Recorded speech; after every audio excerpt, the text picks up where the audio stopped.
Allô, ma coach? C'est pas... Je suis donnée à sortir moi de là. Oui. Ma coach, je viens de me marier il y a une semaine et me voilà en train d'appeler. Je suis dans le problème, ma coach. Je viens de découvrir que mon mari... Je viens de découvrir que mon mari a découché les jours de notre mariage, ma coach. Comment ça? Ah, ma coach, je me suis mariée avec mon mari. Je le connaissais depuis longtemps parce que nos familles sont amies. La maman de mon chéri et moi et ma maman à moi étaient amies. Alors, quand je suis allée étudier en Afrique du Sud, je suis revenue 5 ans plus tard. J'ai trouvé que le monsieur, on ne sortait pas ensemble déjà avant que je ne parte. Oui. Et lorsque je suis rentrée, j'ai trouvé que le monsieur, il avait déjà une copine, une fiancée qu'il voulait épouser, mais la famille était contre. Oui. Alors, lorsque je suis revenue, vu que nos deux mamans sont amies, je suis rentrée, j'ai trouvé déjà le monsieur, il avait une fiancée, une copine qu'il voulait épouser, mais sa famille n'était pas pour. Donc, lorsque je suis revenue, sa maman et puis ma maman, elles ont tout fait pour que le monsieur laisse la fille et qu'il m'épouse. Voilà comment moi j'étais au courant de l'existence déjà de la fille.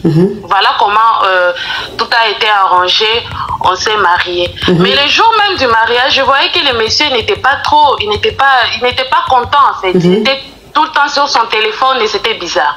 Bon, je signale déjà que mon mari c'est un médecin, c'est un chirurgien. Alors, après la fête, on est rentré à l'hôtel pour passer la nuit des noces. Alors, j'ai dit à mon mari, on va prendre une douche. Il dit non, toi vas-y, moi je vais descendre au bar, je vais prendre une boisson. J'ai dit mais c'est bizarre, on peut appeler au téléphone, ils vont nous faire monter tout ce qu'on veut. Il dit non, vas-y, j'ai envie de voir du monde, je descends quelques minutes et puis je remonte. Donc moi je vais prendre ma douche, le monsieur il descend. J'ai fini de prendre ma douche, il n'est toujours pas rentré. Je l'appelle au téléphone, il ne décroche pas. Je descends au bar, je ne le vois pas. Alors je reste, je suis inquiète, je me dis mais où est-ce qu'il est passé? C'est bizarre, est-ce qu'on ne l'a pas enlevé? J'ai commencé à avoir peur. Et voilà qu'il m'appelle quelques minutes plus tard que non, je suis en train de venir, je me suis ennuyée au bar, je suis allée à côté. En tout cas, il m'a embrouillé. Et puis il est revenu vers 6 h du matin, mais je lui dis, mais tu étais où? Il me dit, non, j'étais au bar et tout. Voilà, il m'a embrouillé. Déjà qu'il n'est pas trop causant, je voyais déjà qu'il mettait de la distance, qu'il était nerveux. Je n'ai pas voulu trop insister par rapport à ça. Alors, après le lendemain, on est rentré, il fallait qu'on prépare le voyage et tout. C'était bizarre. Et je vois, il y a une amie à moi qui a le contact de la fille parce qu'ils avaient fait les études ensemble. Elle m'envoie une capture de Snapchat où il y a deux mains, le main d'un homme et d'une femme, et il y a la date et l'heure avec le snap. Oui. Ça, il y a la date et l'heure. Oui. Bon, attends ma chérie, je vais récapituler et tu continues. Je récapitule et tu continues. Ok. Ça veut dire que tu étais dans une relation. Mais avant d'être dans la relation, ton gars, qui est aujourd'hui ton mari, il sortait avec une fille. Et la fille voulait la marier. On n'était pas en relation, ma coach. On n'était pas en relation. On se connaissait juste. C'était une connaissance parce que nos mamans sont des amis. Ok. Comme vos parents sont amis, vous étiez juste amis comme ça, amis de famille et tout. Mais ton mari avait sa petite amie. Et sa petite amie voulait la marier, mais la famille ne voulait pas. Voilà comment il n'a pas épousé cette fille-là. Et toi, comme sa famille et ta famille sont amis, ils ont voulu que vous deux vous mariez. Donc, vous avez commencé à sortir ensemble. Mais toi, tu es allé dans un autre pays pour tes études. Donc, tu as fait 5 ans là-bas pour tes études. Quand tu as fini tes études, que tu es rentré, la famille a voulu que vous vous mariez. Voilà comment on organise maintenant le mariage et vous vous mariez. Sauf que le jour du mariage, pendant même les préparatifs du mariage, tu ne l'as pas senti motivé. Et le jour du mariage, ton mari avait le visage serré. Il était comme triste. Oui. Voilà. Et quand vous avez fini la cérémonie et tout, que vous êtes allé à l'hôtel pour la nuit de noces et tout, lui, il t'a dit d'aller prendre ta douche. Et toi, tu l'as dit d'aller d'abord prendre sa douche. Tu as dit non, toi, il faut aller prendre ta douche. Après, il va aller prendre sa douche. Mais avant que, Pendant que tu es en train de prendre ta douche, il te dit, lui, il va descendre au bar pour prendre quelque chose pour se rafraîchir. Et toi, tu lui as dit, mais on peut appeler et l'hôtel va nous monter, le service va nous monter ce que tu veux boire. Pourquoi tu veux descendre? Il dit, non, non, non, je préfère descendre et tout, t'inquiète pas. Je descends, je me rafraîchis un peu, puis je remonte. Tu finis de te laver, tu ne vois pas ton mari. Tu l'appelles, il te dit non, bon, qu'il allait quelque part là, qu'il arrive et tout, ne pas t'inquiéter, qu'il ne va pas tarder. Voilà comment le monsieur là, la nuit là, il n'est pas rentré jusqu'à 6 h du matin, il est rentré. Ça veut dire que ton mari a découché. Le jour où vous êtes marié, vous êtes allé pour la nuit de noces là, à l'hôtel là. Ce jour-là, ton mari a découché. Et toi maintenant, quand ton mari est rentré, tu as une amie à toi qui est sur Snap, qui est amie sur Snap à l'ex à ton mari. C'est-à-dire que celle qui voulait marier, puis sa famille ne voulait pas là. Tu as une amie qui est amie à cet ex-là, et l'amie t'a envoyé une capture de Snap, où à l'heure à laquelle tu étais à l'hôtel, et puis ton mari n'était pas là. À cette heure-là, la fille, elle a posté une photo ou une vidéo où elle était bras dans bras, main dans main, avec un homme, et cet homme-là, il se trouve que c'est ton mari, puisque sur Snap, quand tu fais les snaps là, il y a l'heure, il y a la date et tout. Oui. Ok, ma chérie. C'est la légende même que la fille a mis. C'est ça qui m'a choqué. Elle a écrit certaines passent leur nuit de noces seules. C'est ça qu'elle a écrit, ma coach. Hein? Donc la fille, ça veut dire que quand elle a mis la photo de ton mari, la petite vidéo de ton mari où ils étaient bras dans bras, main dans main là. Elle a écrit maintenant, comme titre de Snap, là, elle a mis « Certains sont en train de passer leur nuit de noces seuls, pendant que nous, on est en train de lever. » Exactement, ma coach.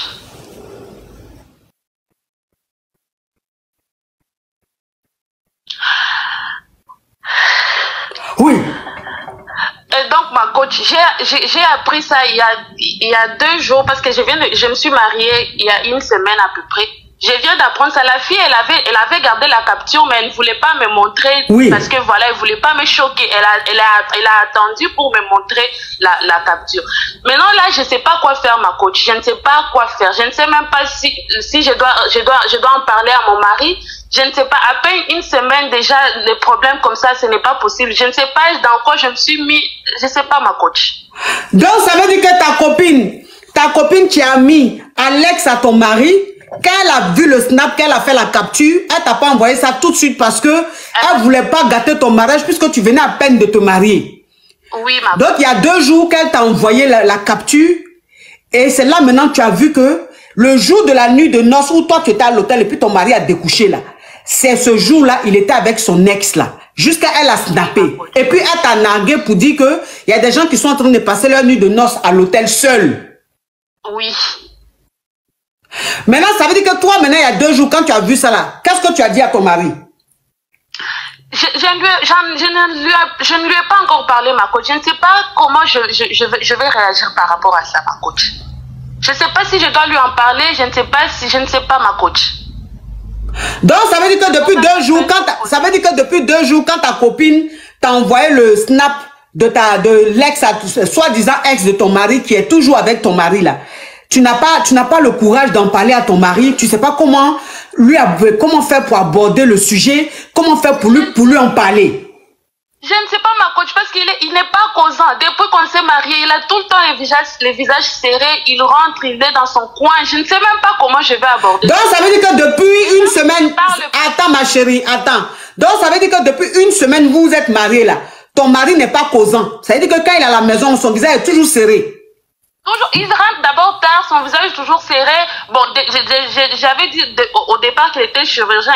Bon, moi je me dis peut-être que c'est son travail et tout. Avant de recevoir les captures, je pensais peut-être qu'il est stressé par son travail, mais il ne travaille pas, il est en congé pour le mariage. Il n'est pas à la maison, il vient quand il veut.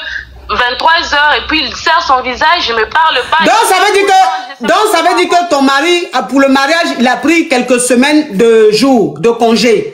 Et vous êtes mariés à seulement 1 semaine, donc il n'a pas encore repris le travail. Mais malgré ça, il sort, il rentre tard, 23 h minuit. Oui, ma. Et quand il rentre, il n'est pas causant, il a le visage serré. Donc tu ne sais même pas à quel moment tu peux causer avec lui, parce que de toute façon son visage est serré. Depuis que vous êtes mariés, le monsieur là, le monsieur, son visage est toujours serré dans la maison. Oui, ma coach. Et il sort, il rentre toujours tard. Oui, ma coach. Wouh! Oui, ma chérie. Oui. Ma coach, je ne sais pas quoi faire, je ne sais pas comment réagir. Je ne sais pas. À peine un mariage fait, à peine les problèmes, je ne sais pas comment faire, ma coach. J'appelais pour demander, pour poser question, pour demander conseil. Bon, ma chérie, ce que tu me dis, je comprends bien, mais est-ce que, en toute sincérité, en toute franchise, est-ce que tu as besoin que je te dise la vérité? Oui, ma coach. Est-ce que tu es prête à entendre la vérité? Oui, ma coach, je préfère entendre la vérité et prendre une décision plutôt que de rester dans ça, coach. Ok. Tu as quel âge, ma chérie? J'ai 29 ans. Tu as 29 ans. Donc, vous n'avez pas encore d'enfant puisque vous vous êtes mariée il y a seulement une semaine. Oui, ma coach. Ok. Ma chérie, tu vois, ce qui est en train de se passer là, c'est l'histoire d'un homme qui aime une autre fille. Et cette fille-là, il l'aime. Parce que avant même de te connaître, ou même il te connaissait puisque vos familles sont amies, mais avant même de commencer à sortir avec toi ou de te marier, puisque la famille voulait que vous soyez, puisque toi tu as fait de grandes études, ton mari aussi il est chirurgien, la famille a préféré, les familles ont préféré que vous vous mariez pour que tout reste en famille, puisque vous êtes famille, vous êtes familier par alliance. Donc là, voilà l'histoire d'un monsieur qui a toujours aimé une femme. Cette fille-là, c'est elle qui l'aime, c'est elle qui l'a toujours aimée. Mais la famille ne veut pas d'elle. La famille veut de toi. Tu comprends? Mais toi, il t'a jamais aimé.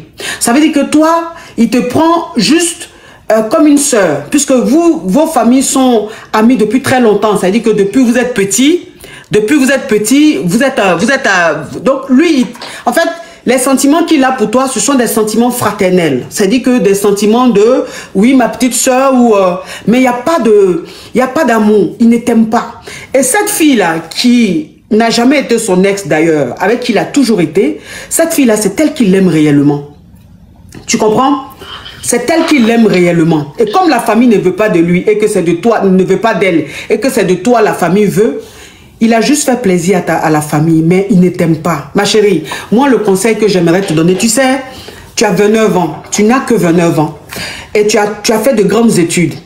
Ça veut dire que intellectuellement, tu es assise. Et tu es une très belle femme, tu as tous les atouts pour plaire à un homme.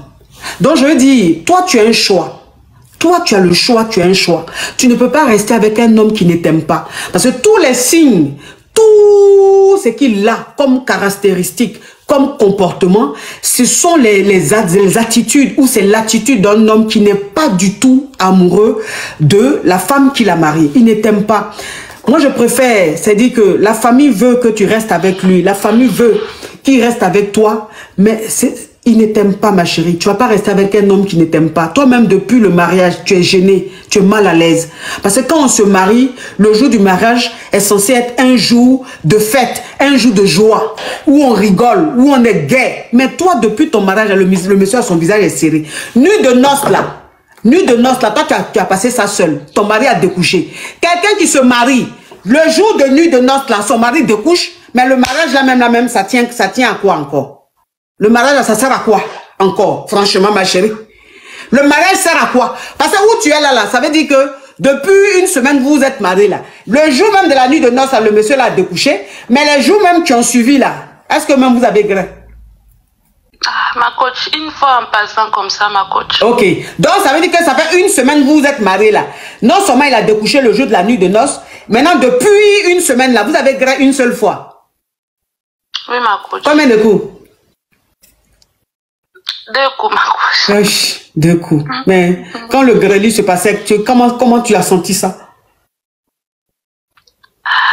Est-ce que tu as senti qu'il était enjaillé? Ou bien c'était juste, oui, je fais quelque chose, j'accomplis mon devoir? Comment tu as ressenti? C'est moi-même qui l'ai provoqué, ma coach. Il n'était même pas motivé. Ah, il n'était pas motivé. Donc ça veut dire que c'est toi qui l'agrée. Oui, ma coach. C'est pas lui qui t'agrée.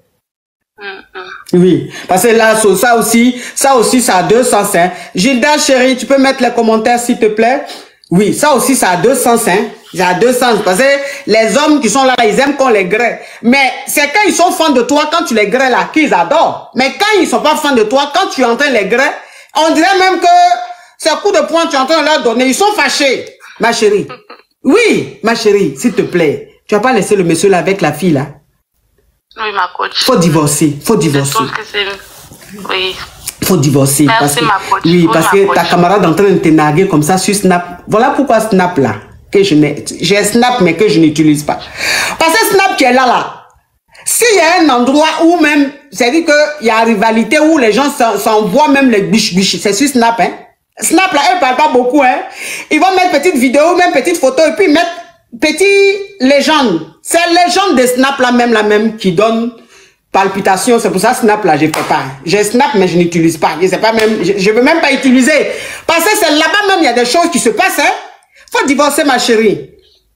D'accord, ma coach, merci. Je pense que c'est mieux, au lieu de perdre mon temps là, Oui. c'est mieux d'en finir pendant... Non, là même tu perds pas ton temps, c'est seulement une semaine de mariage.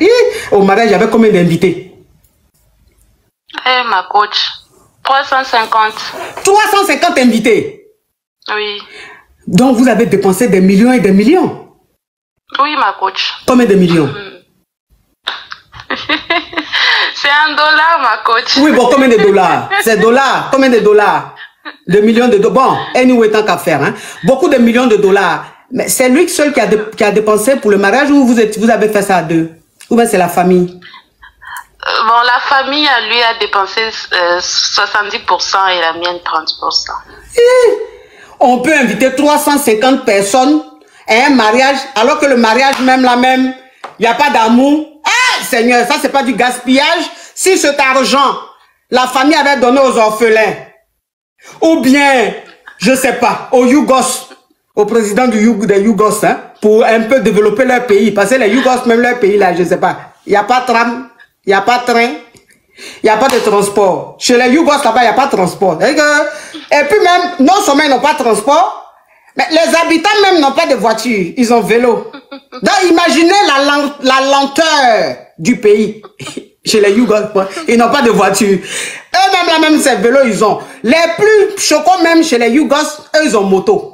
Bon, à quel moment le pays va avancer? Je ne sais pas. Mais j'ai dit que cet argent-là, si on avait donné aux Yougos, ils allaient acheter au moins quelques voitures pour essayer de se développer un peu. En tout cas, Oui, ma chérie, c'est pour te faire un peu rire, pour que tu oublies un peu cette tristesse, ça fait pitié. Mais c'est la vie, ma chérie. C'est la vie. L'homme de ta vie t'attend quelque part. Faut libérer celui-là avec sa chérie. Tu as compris? D'accord, ma coach. Merci pour les conseils. Wesh, wesh. Ah! Quand on dit que souvent, il y a des femmes qui sont un mari de leur camarade là. C'est pas faux, hein. Quand on dit qu'il y a des femmes qui sont mariées au mari de leur copine là, c'est pas faux. Ça veut dire que tu es marié, mais celui que tu as marié là, c'est le mari à une autre. C'est le mari à une autre. Et puis toi, tu es dans le foyer, tu penses que tu es marié. Entends, son âme sœur l'attend. Donc, dès qu'il tombe sur son âme sœur en même temps, il te quitte. Et puis, il est avec son âme sœur. On dit, oh, il a quitté sa femme pour sa Kiza. Mais, c'est Kiza là même qui est son âme sœur. Donc, c'est la tournure même de l'histoire là qui n'était pas correcte. Sinon, la finalité là, c'est par là même ça devait commencer. Mais l'histoire a commencé autrement. Wouh! Non, mais franchement, c'est quoi ça?